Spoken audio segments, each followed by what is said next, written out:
Halo, kembali lagi di channel YouTube ini.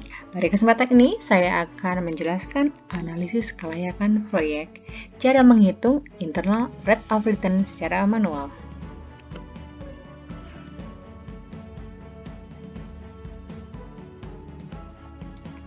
Untuk menganalisis kelayakan proyek, ada beberapa hal yang bisa kita lakukan. Antara lain, kita bisa menghitung net present value, rate of return, BC ratio, payback period, atau break-even point. Nah, pada kesempatan kali ini saya akan menjelaskan tentang apa itu rate of return dan bagaimana cara kita untuk menghitung rate of return serta bagaimana cara pengambilan keputusan dari hasil perhitungan rate of return. Apa sih rate of return? Nah, rate of return ada dua jenis, ada yang average, ada internal. Average rate of return itu yang dimaksud adalah perbandingan atau rasio antara keuntungan itu tahunan terhadap nilai investasi yang diperlukan untuk memperoleh laba atau keuntungan tersebut yang diperhitungkan dengan nilai investasi atau rata-rata investasi. Nah, kemudian kalau internal rate of return itu adalah tingkat pengembalian dari investasi, sehingga kita bisa mengetahui apakah investasi itu bisa layak untuk kita jalankan atau tidak.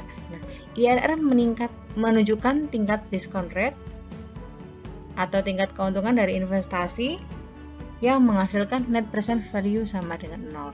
Jadi untuk menghitung IRR, maka nilai net present value akan dinolkan. IRR ini kita bisa menghitung investasi yang menyamakan nilai sekarang dengan investasi di nilai masa depan, sehingga penerimaan kas bersih di masa datang kita bisa perhitungkan di masa sekarang. Oke, ini definisi dan pengambilan keputusan. Sebenarnya definisi singkatnya IRR itu adalah discount rate yang membuat net present value sama dengan 0. Jadi ketika penerimaan dikurangi dengan pengeluaran sama dengan 0 pada suatu discount rate, maka itu dikatakan IRR. Bagaimana cara pengambilan keputusan? Bila IRR lebih besar dari required return atau RRR, maka investasi layak untuk dijalankan. Nah, apa perbedaannya? Ketika kita menghitung net present value, maka kita harus menghitung benefit dibagi cost yang dikalikan dengan discount rate-nya. Nah, kalau saat ini kita harus menentukan nilai kita harus menentukan berapa sih discount rate-nya begitu sehingga nilai net present value sama dengan 0. Oke, bagaimana ya caranya? Nanti kita pelajari bersama-sama. Rumusnya sebenarnya sangat mudah. IRR itu nanti kita akan mendapatkan dua net present value, yaitu saat tingkat diskontonya menghasilkan net present value positif dan menghasilkan net present value negatif. Ya, tingkat diskonto yang positif itu kita sebut dengan I1, kemudian yang negatif I2.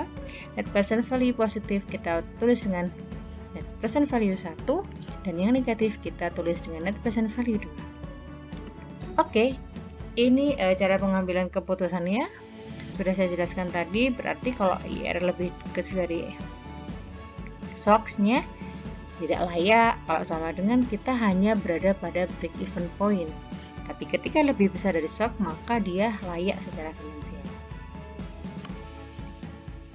Oke, bagaimana cara untuk menyelesaikan soal perhitungan IRR?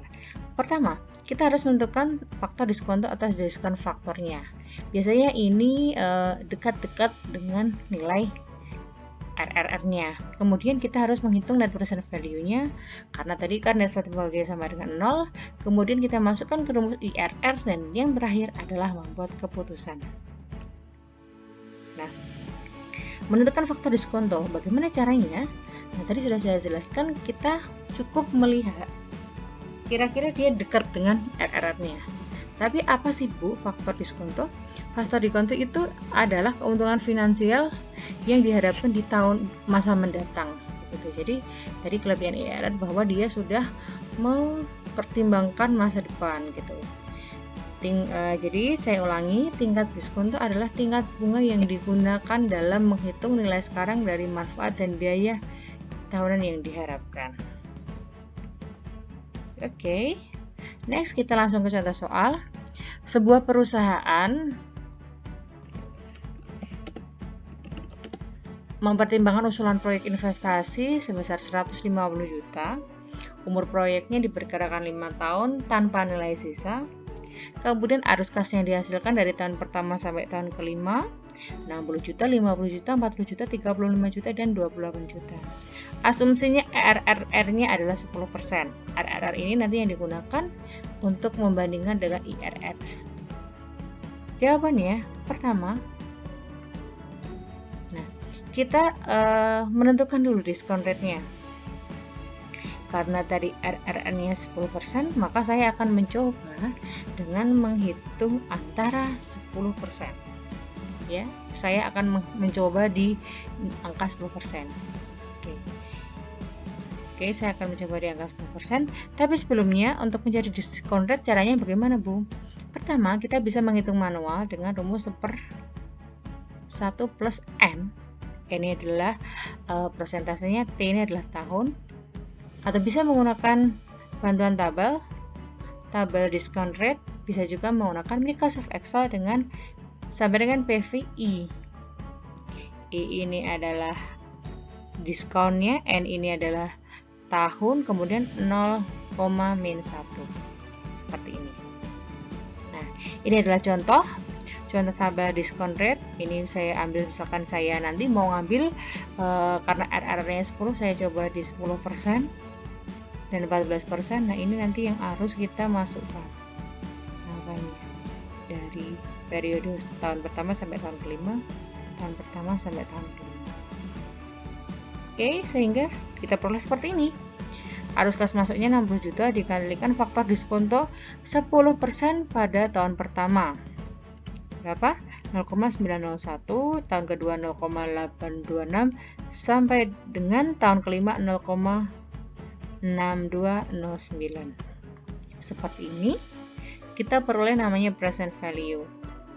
Nah, kita kalikan arus kas dengan faktor diskonto.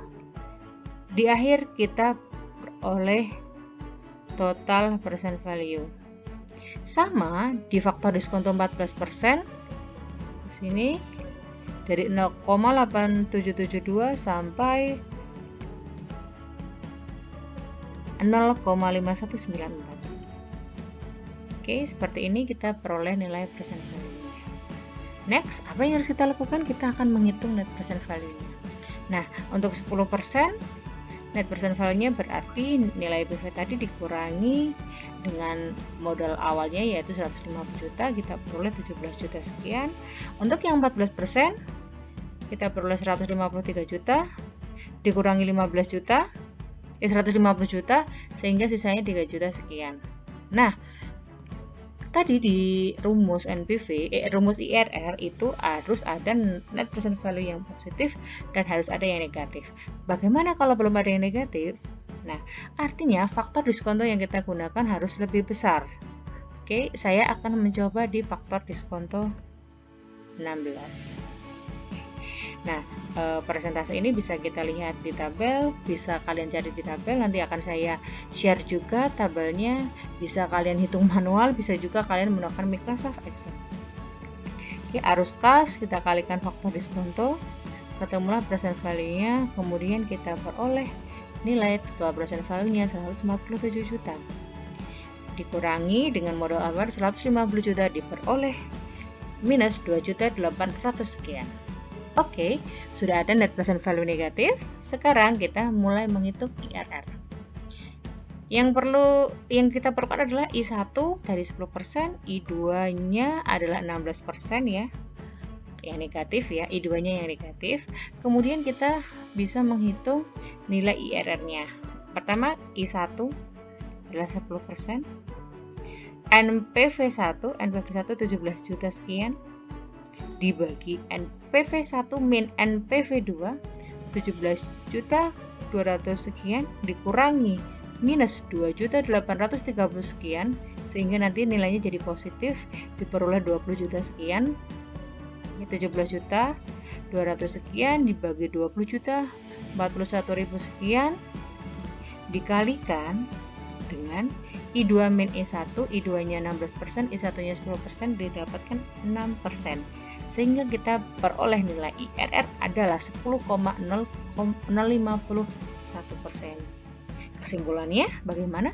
Usulan proyek investasi sebaiknya diterima karena IRR-nya lebih dari 10%. Oke, nah hanya seperti itu cara berhitung IRR, sangat mudah dan selamat mencoba.